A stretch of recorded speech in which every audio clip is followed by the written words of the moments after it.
A graça e a paz, queridos, estamos aqui para trazermos a lição de número 4 de Jovem. Nós vamos estudar hoje um título muito interessante, como tem sido até agora. Nós vamos estudar a santificação e a palavra de Deus. Nós vamos aprender hoje que não tem como surgir um avivamento numa igreja, ou numa pessoa, ou numa comunidade, ou até numa nação, se não houver, a palavra de Deus como princípio. Sem Bíblia, sem palavra de Deus, sem oração, sem jejum, sem humilhação diante de Deus e o desejo de um avivamento, não existe. Josias, o rei que nós vamos estudar essa lição, ele, no seu coração, ele já desejava uma mudança, mas não sabia como. Mas quando os sumos sacerdotes, o seu escrivão, descobriram o livro da lei, vocês vejam a situação que se encontrava Judá, O livro da lei, a Bíblia estava sumido, Mas encontraram, e após a leitura daquela Bíblia, ali aquele manuscrito ali antigo, escondido ali do Velho Testamento, ali começou uma grande reforma, considerada a mais importante de todas. Então, querido, o título é esse: a santificação e a palavra de Deus. Se você não está se sentindo bem com a sua atual vida espiritual e deseja um avivamento na sua vida, ser sacudido pelo poder de Deus, começa a se dedicar a ler, estudar a palavra de Deus, precedida de jejum, de oração, se humilhando na presença de Deus, e Deus vai fazer uma grande obra na sua vida. Você vai ficar espantado com as mudanças que Deus vai realizar em você e através de você, Então, a santificação pela palavra de Deus, ok? O nosso texto principal aqui está em 2 Reis 22:11. Sucedeu, pois, que, ouvindo o rei as palavras do livro da lei, rasgou as suas vestes. Rasgar as vestes naquele tempo era um ato de contrição, de humilhação, de reconhecimento da superioridade de Deus. O resumo da lição: todo avivamento verdadeiro é precedido pelo ensino e o cumprimento da palavra de Deus.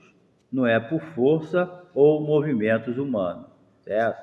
Então, Josias fez uma reforma, ok? Então, por quê? Porque ele entendeu o que estava escrito, ok? Nós vamos ver aqui a conversão genuína de um rei. Muito bem. Bem, nosso texto bíblico em classe aqui está em 2 Reis, capítulo 22, versículo 3 a 11, a 8 e de 8 a 11, certo? Então, nós vamos procurar nessa lição conscientizar de que todo movimento, quando é precedido da palavra de Deus, traz avivamento, traz mudança, certo? E precisamos entender, os resultados que traz na vida de qualquer cristão, de qualquer igreja, quando ele retorna à palavra de Deus, ok? Vamos lá. Todo avivamento é precedido pelo ensino da palavra. Vamos ver aqui os dois avivamentos mais significativos de Israel antes do exílio, Depois, Israel foi levado ao exílio. Israel não, a tribo de Judá foi levada ao exílio ali para passar aqueles 70 anos lá para aprender a nunca mais adorar ídolos, Entendeu? Porque nós jamais temos como estudar a palavra de Deus, certo? Ou estudar a respeito da santidade sem considerar que é a palavra de Deus que ensina, Não existe nenhum meio de santificação que agrade a Deus fora da palavra. Se tem algum tipo de santidade que estão vivendo por aí, mas que não se encaixa com o que ensina a palavra, não é a santidade que agrada a Deus, é perda de tempo, certo? Então vamos lá, vamos ver aqui os dois avivamentos mais significativos que que houve. Bem, o primeiro avivamento foi de 716 a 687, certo? Foi com Ezequias. E o outro, esse que nós vamos estudar, Josias, rei Josias, é de 639 a 600 a.C., ok? Bem, Ezequias, ele inicia a reforma abrindo e reparando as portas do templo, conduzindo o povo ao retorno à palavra e à busca pela santificação. Então, Ezequias, ele estabeleceu o culto ao Senhor e purificou o templo, tá? A gente vê como que os reis atrapalhavam, né, a vida do povo. Os reis idólatras, os idólatras, eles se tornavam inimigos de Deus. Eles odiavam a Deus. Eles procuravam ferir a Deus. Eles procuravam fazer tudo para desagradar a Deus e agradar os seus ídolos. E a Bíblia diz que por trás de qualquer ídolo está os demônios. Então, Paulo escreveu lá em 1 Coríntios, né? Quando alguém está adorando o ídolo, na verdade não está adorando aquele ídolo, ele está adorando o demônio que está por trás daquele ídolo. Entendeu? Não existe menos do que isso, do que a Bíblia ensina, tá? Alguém pode ensinar aí qualquer coisa, mas eu fico com a Bíblia. Ok? Então, com esse retorno do estudo das Escrituras, o povo se converte novamente para a prática do quê? Do monoteísmo. Monoteísmo significa adorar um Deus só, o Deus que nós servimos, né? Então, a centralização do culto, esses cultos de adorar a Deus, era no templo em Jerusalém, ok? Bem, as características principais dos dois avivamentos foi uma só: retorno à palavra de Deus. Vou repetir isso sempre, né? Não tem avivamento sem palavra de Deus.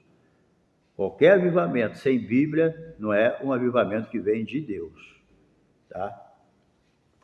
Bem, número 2, a transformação é realizada por meio do confronto com a palavra. Agora, saindo de Josias, de Zedequias, nós vamos agora entrar em Josias. Josias, ele reinou 31 anos, né, em Jerusalém. Está lá em 2 Reis 22:1.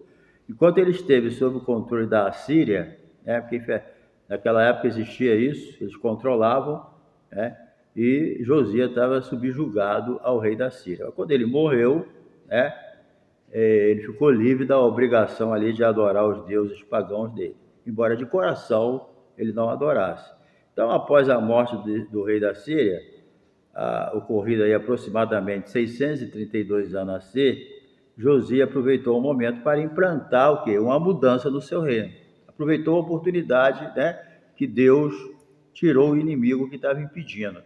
Porque também o rei ficava sem força, numa situação dessa, porque o povo era inclinado à idolatria. Ele não tinha apoio do povo, entendeu? O povo não apoiava muito a ideia de adorar um Deus só. Deus tinha que usar era o rei mesmo, entendeu? Mas ele não podia ser usado porque Judá estava subjugado ao rei da Síria. Então tinha que esperar o momento certo. Então, quando o rei morreu, né, ele saiu debaixo daquela subjugação, aí ele pôde implantar aquilo que Deus colocou no coração dele, que era voltar a adorar o Deus único e verdadeiro, o Deus que nós servimos, entendeu? Então, Josias iniciou com as mudanças, né, a reforma das estruturas físicas do templo. Ele começou a fazer uma reforma muito boa, né, quando o livro da lei foi encontrado. Ele pediu ao escrivão, né, que estava tratando da situação financeira do templo, da reforma, para ir lá, né, com o sumo sacerdote, lá no templo. Chegando lá, acharam o livro da lei. Olha a situação que estava Judá, né? Até o livro da lei, a Bíblia, estava perdida. Às vezes você fala que é absurdo, mas muitas vezes a Bíblia fica perdida dentro da nossa casa. Mas como que uma Bíblia pode estar perdida dentro da casa? Se eu sei onde ela está? Não, ela está perdida porque ela é desprezada, ninguém lê, ninguém estuda.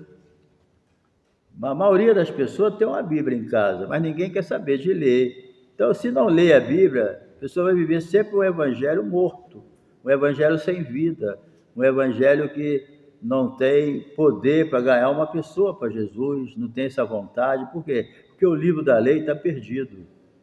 É preciso encontrar o livro da lei dentro dos lares, nas famílias. Não é só ler a Bíblia na igreja, quando o pastor pede para a igreja ficar de pé e ler a Bíblia, não. Nós temos que ler a Bíblia em casa também, estudar a palavra de Deus, aproveitar os tempos. Se tirar aí 15 a meia hora para ler a Bíblia, você vai ler tranquilo. Não tem uma pessoa nesse mundo, nem o presidente da República, que não tenha tempo para ler alguma coisa, pelo menos 15 minutos por dia. E se você ler a Bíblia, estudar a Bíblia 15 minutos, 20 minutos, 30, você vai ver a mudança que essa leitura vai fazer na sua vida. Entendeu? Então, infelizmente, o livro da lei está perdido dentro de muitas casas por aí, porque não lê a Bíblia. É preciso encontrar o livro da lei. E quando você gritar, achei o livro da lei, e começar a ler, você vai ver mudanças impressionantes que vai trazer na sua vida. Porque a Bíblia ela é considerada como uma espada de dois gumes, que penetra até a divisão da alma e do espírito. Ela vai lá dentro, é apta para dividir pensamentos. Ela penetra, é lá dentro que está o problema da gente. E quando a palavra penetra, nós podemos dizer igual o salmista: escondi a tua palavra no meu coração para não pecar contra ti. Lâmpada para meus pés é a tua palavra e luz para o meu caminho. É isso que é a verdadeira santificação, é o princípio, tá? É o princípio, ok? Bem, a Bíblia, querido, quando o rei ouviu, né, aquela palavra, ele se quebrantou. É isso que precisa, gente. A palavra, ela tem que quebrantar o nosso coração. Eu não posso ler a Bíblia como eu leio um jornal. Se a santificação vem através da Bíblia, é o começo, ela ensina como ser santo, né? Não do jeito que eu quero, mas do jeito que Deus quer, está na Bíblia. Quando eu leio a palavra de coração, ela quebranta nosso coração, entendeu? Josias, quando ouviu a palavra, ele, é legal, muito boa essa palavra, é verdade, vai acontecer, mas não se quebrantar, não reverenciar, não ter ela como uma palavra escrita, inspirada por Deus, não vai ter valor nenhum. Tem pessoa que ouve a palavra de Deus, mas para ele não tem efeito, certo? A palavra não é inspirada, ela tem inspiração, ele não dá valor, não está nem aí. Agora, quem crê que a Bíblia é inspirada por Deus, que tem um objetivo na vida da gente, né? E ela é Deus falando para nós, quando eu tenho esse pensamento, eu vou ouvir ela de uma forma diferente. Entendeu? Agora, se eu não dou valor à Bíblia, ela não tem inspiração, ela é um livro qualquer, então eu vou ouvi-la e não vou dar o valor que ela tem. Certo? Mas examina a Bíblia, começa a ler, você vê se a Bíblia não transforma a sua mente, o seu coração, as suas atitudes, a sua vida. Entendeu? A Bíblia é como um espelho.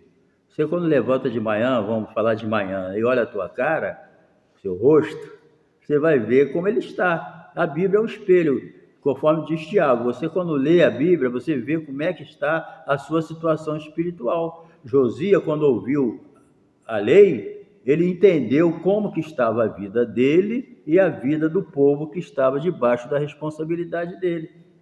Entendeu? Então, ele mandou consultar o Senhor entendeu a sinceridade dele, mas Deus ia mandar, né, o castigo que estava prometido. Então, ele se quebrantou ali, porque ele entendeu que era Deus falando. Então, alguém só se quebranta quando entende que é Deus falando através da Bíblia.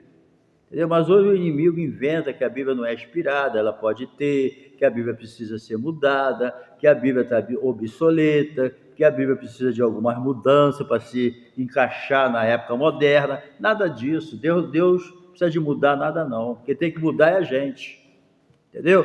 A coisa é séria, gente. Tem muita gente julgando fora a sua salvação porque está dando ouvido a espíritos enganadores e doutrina de demônio, que quer tirar a autoridade da palavra de Deus.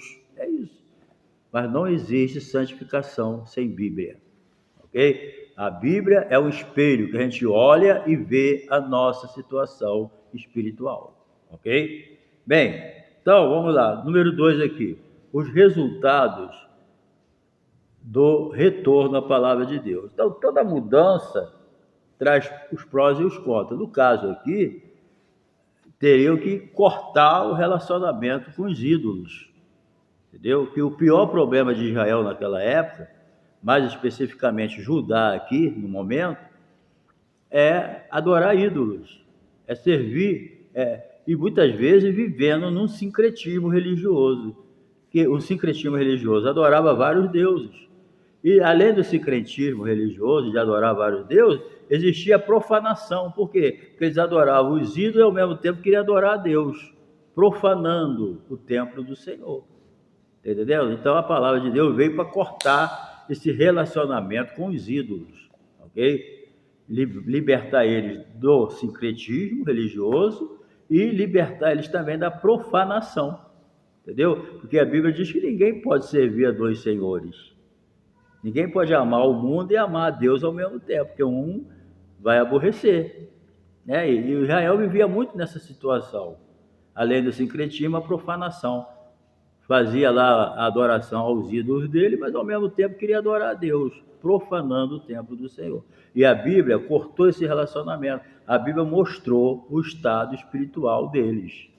Está entendendo? Agora, saber só adianta? Não, tem que saber e tomar uma posição. Eles tomaram, né? É isso que tem que ser. Bem, então o rei ele já havia, né? Aqui é número 2, resultado do retorno.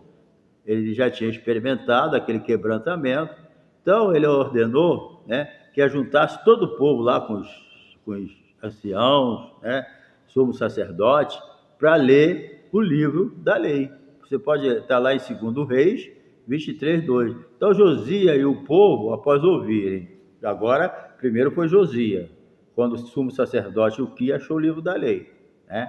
Então agora é todo o povo.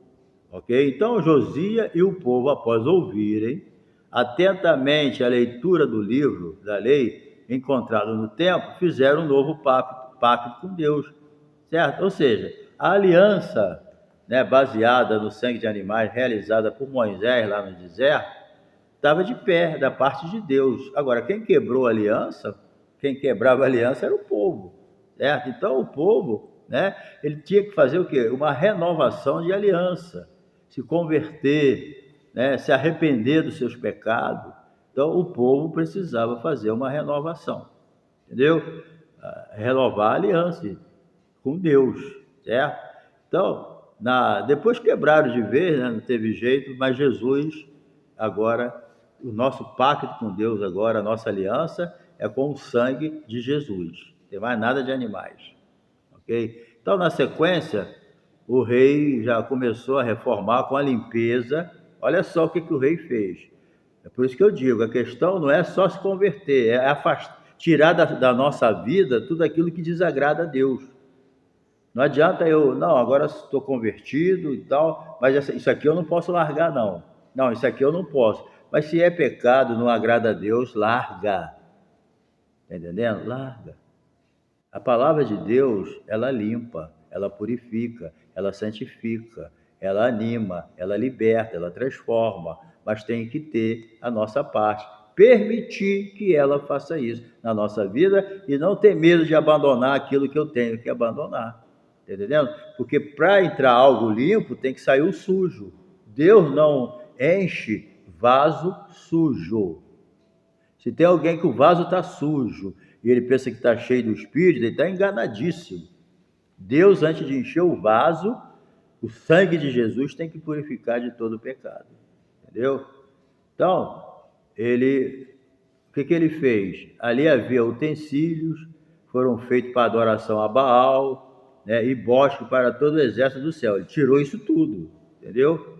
Ele também retirou, queimou da casa do Senhor o ídolo do bosque. O rei também ordenou que fosse derrubada as casas de prostitutos, né? Tinha até isso lá, os prostitutos cultuais, entendeu? Que estavam lá na casa do Senhor. O povo de Israel barbarizou mesmo o templo do Senhor.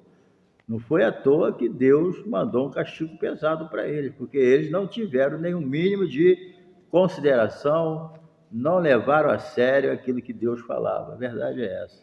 E quem não leva a sério paga o preço, porque Deus não mente, o que ele fala ele cumpre.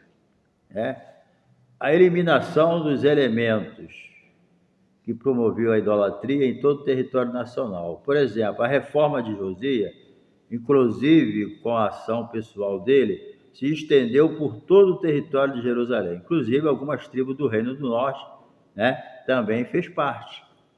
Porque houve casos, que o povo ouvia falar, olha, Deus está lá em Jerusalém agora. Então, o povo das outras tribos que foram espalhadas, as tribos do norte, eles ouviam falar que Deus estava lá, o que estavam sedentos vinham a Jerusalém adorar a Deus também. Entendendo? Vinham. Porque onde eles estavam, que não tinha tudo, menos Deus. Tinha idolatria, tinha tudo de ruim. Então, quem queria mudar de vida, tinha vontade de amar a Deus, tinha sede de Deus, eles vinham para Jerusalém adorar. Agora, quem estava satisfeito em viver na idolatria, ficava lá. Então, hoje acontece até com uma igreja. Tem igreja que as pessoas percebem que Deus está lá. Você fala, mas Deus está em todas as igrejas. Operando, infelizmente, não. Tem igreja que, infelizmente, ela está igual algumas igrejas do Apocalipse, uma das 7 igrejas. Tem nome que vive, mas está morta. Acontece isso, tem igreja nessas situações. Mas tem igreja que você sabe que Deus está lá, operando, manifestando, e dá vontade de ir para lá. Porque você vê que Deus está operando ali naquele lugar. E quem quer ver Deus operar, quer ter uma comunhão, quer estar fortalecido, não tem outro lugar melhor. Então, muitos da tribo do norte quis se juntar à tribo de Judá, porque entenderam que com essa reforma de Josias, Deus estava se manifestando lá em Judá. Entendeu? Bem, então Josias, ele fez isso. Vou ler aqui, ó. A reforma de Josias, inclusive com a ação pessoal dele, se estendeu por todo o território de Jerusalém, inclusive algumas tribos do reino do norte.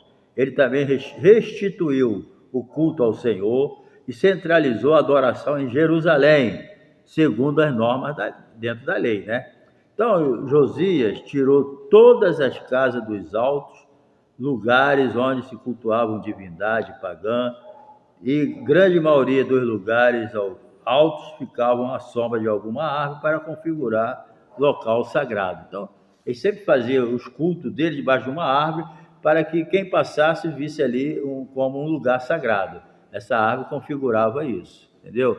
Então, ele fez tudo isso. O retorno à palavra de Deus transformou a vida do rei e assim foi possível ele varrer a idolatria que estava relacionada e também as questões morais e éticas. Houve uma mudança radical. A verdade é essa. Agora, só uma pergunta. Antes de Josias procurar levar o povo a Deus, trazer de volta, primeiro ele veio. Está entendendo? Não adianta que a gente não vai levar ninguém a um lugar que eu não cheguei. Está entendendo? Muita gente quer fazer isso e aquilo com o próximo, mas ele não faz por ele.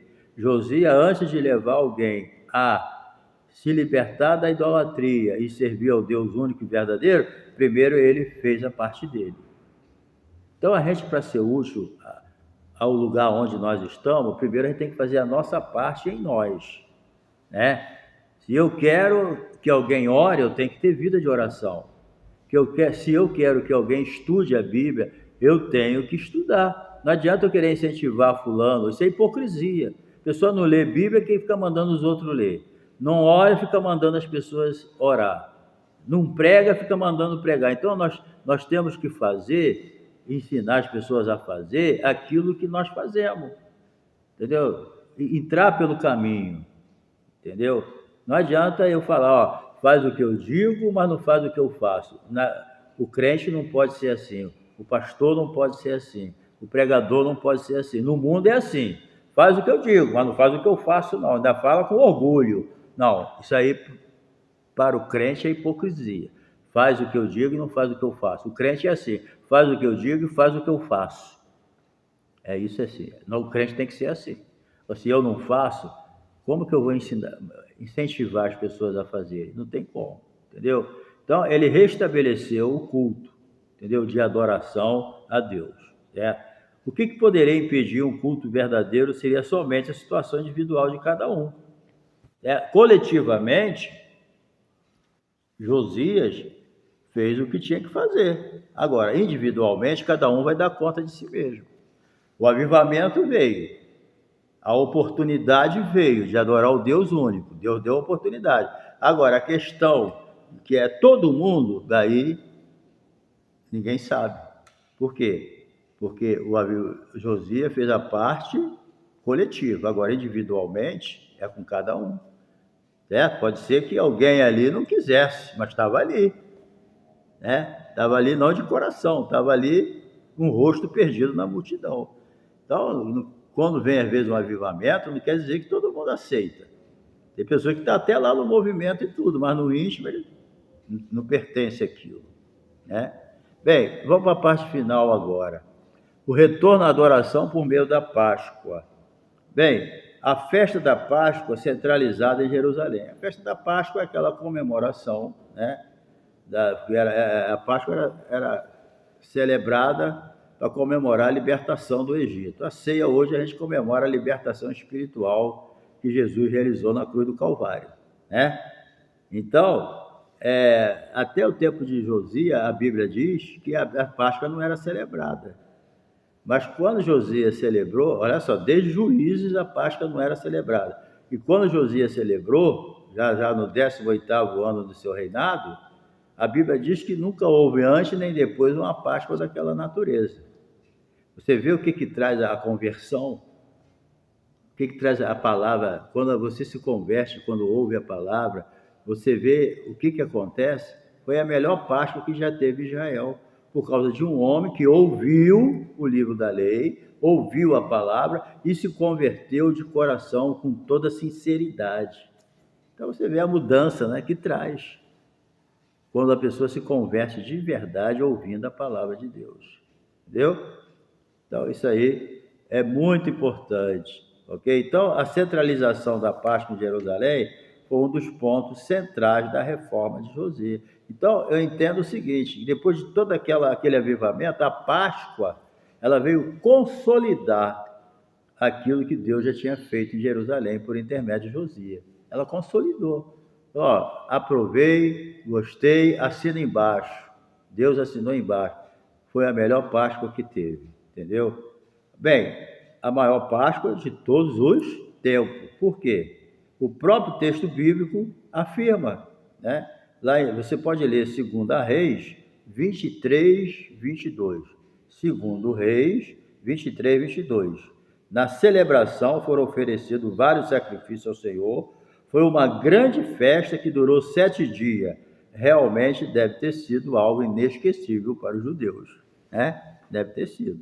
Então, a leitura do livro da lei encontrado no templo durante a reforma aguçou a fé. Começa a ler a Bíblia, ela vai aguçar a tua fé. A fé vem pelo ouvir, e ouvir o quê? A palavra de Deus. Isso é importante. Tira tempo para ler a palavra de Deus e você vai ver a mudança significativa que vai acontecer na sua vida, entendeu? Se você está desanimado, você vai se animar, certo? Que a palavra vai entrar, certo? Se você está triste, a palavra vai te alegrar, entendeu? Se você está precisando de um avivamento, a palavra vai te avivar. Muda, e Deus vai te abençoar muito, entendeu? Você vai ser outra pessoa. Paulo usa a figura da Páscoa para exortar a pureza cristã. Vamos para o final aqui, importante. Ao escrever aos Coríntios, Paulo usa a metáfora fermento. Fermento, no Velho Testamento, ele tinha um símbolo, impureza, certo?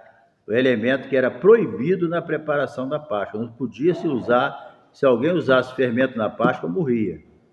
Entendeu? Isso aí não tinha como. A Páscoa, para exortar, vamos lá, vou voltar ao escrever aos Coríntios, Paulo usa a metáfora do fermento, elemento que era proibido na preparação da Páscoa, para exortar os crentes sobre as impurezas que haviam adentrado na igreja. Entendeu? E para incentivar a busca da pureza na Bíblia, o fermento é tido como um símbolo que é mau e prejudicial. Ele é símbolo, entendeu? Deus tem as suas razões para, no meio disso, inserir o fermento como um símbolo do mal, entendeu? Inclusive, Jesus chamou a doutrina dos fariseus e saduceus de fermento.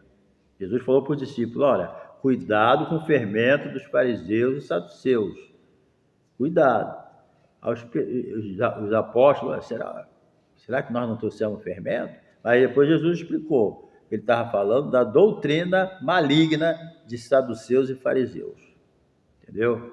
Muito cuidado. Ok? A igreja deve se purificar, retirando tudo que pertence ao velho homem. O velho homem, sabe onde é o lugar do velho homem? Na cruz. Crucificado. Às vezes o velho homem quer sair da cruz, né? Mas não deixa não, deixa ele lá. O lugar dele é na cruz. Certo? Deus não quer nada do velho homem na igreja. A Bíblia diz: se alguém está em Cristo, nova criatura é, as coisas velhas já passaram, tudo se fez novo. Está lá no capítulo 5 de 2 Coríntios. Entendeu? Então, Deus não quer assunto com o velho homem, não. Deus quer assunto com a nova criatura, aquele que nasceu de novo. Aquele que é uma nova criatura é aquele que passou pela obra da regeneração. Deus no céu não entra velho homem, não. Entendeu? Então, encerrando, na atualidade a Páscoa tem um novo sentido para o cristão, né? Paulo apresenta Cristo como verdadeiro Cordeiro Pascal, entendeu? Verdadeiro Cordeiro Pascal, que foi crucificado por nós. Você lê lá 1 Coríntios 5, 7. O sangue de Cristo, o aspecto da cruz, é a causa da libertação espiritual. O cristão deve celebrar a santificação, a salvação e a liberdade em Cristo e praticar a pureza cristã por meio da santificação. Aleluia! Deixa Deus falar, querido. Deixa Deus falar, certo? E praticar a pureza cristã por meio da santificação. Sem a santificação, ninguém verá o Senhor. E sem Bíblia, não tem santificação. Tá bom? Deus te abençoe. Faça proveito dessa lição e vamos para a próxima, a de número 5. Um abração e um beijo no coração. Tamo junto. Ó, não se esqueça, já ia me esquecendo, de dar o seu like, tá? Não se inscreveu ainda? Se inscreva, tá? Se inscreva, compartilhe com seus amigos, seus grupos, tá? E dá o seu like, toque no sininho para receber novos vídeos, aviso, né? E também assista os nossos anúncios, que os nossos anúncios, sendo o nosso canal monetizado, você nos ajuda na monetização financeira, tá bom? Deus te abençoe, tamo junto aí.